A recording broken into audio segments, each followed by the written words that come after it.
Pinatay mo ba ang ilaw? Bulag na ba ako? Nilukot mo ba ang aking mga mata? Ba't nilahasa ka ba? Ano po, Kapitan Tiago? Pinatay ko lamang po ang ilaw para makatulog kayo ng mabuti. Ay, punyeta!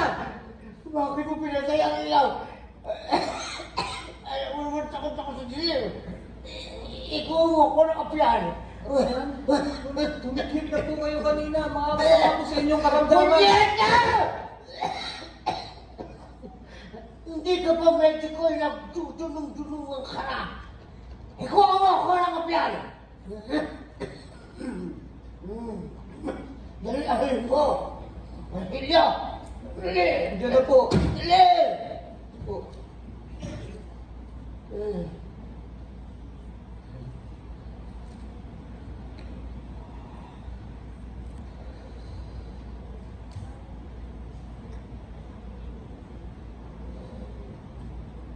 Kapyan.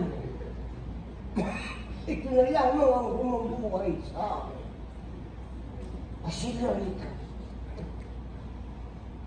Dito! Inasang binata ka na. Hindi ako nagkamali ng pag-amo ko sa'yo. Mahusay ang pamamalakad na ginagawa mo sa aking mga bawal.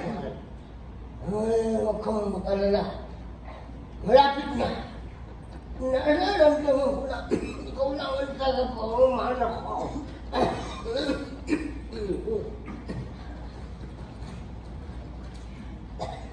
Don Simon, Kumusta ang Westin? ang tibok ng puso ay bahagya. Ang pulso ay mahinang-mahina. Wala po siyang kagana-ganang kumain at ang buo pong katawan niya eh. Nakalatan na po ng lason. Bukas o makalawa eh. Papanaw na po siya. Basilio, pakinggan mo ako. Sa loob ng ilang sandali ay huhudyan ko na sa mula ng imagsikan.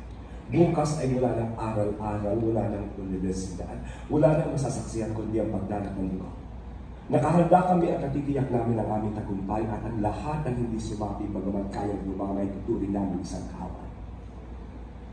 Basilio, na parito ako kung papiliin ka ng iyong kamatayan o ng iyong kinabukasan.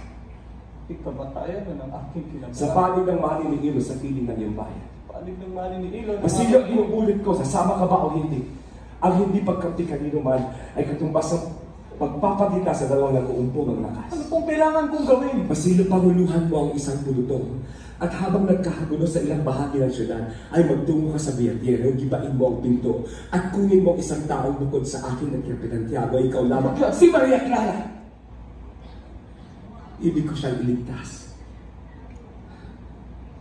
Ginusto ko ang himagsika. Dahil tanging himagsika na makapagbukas ang pintuan ng kumbento para sa akin.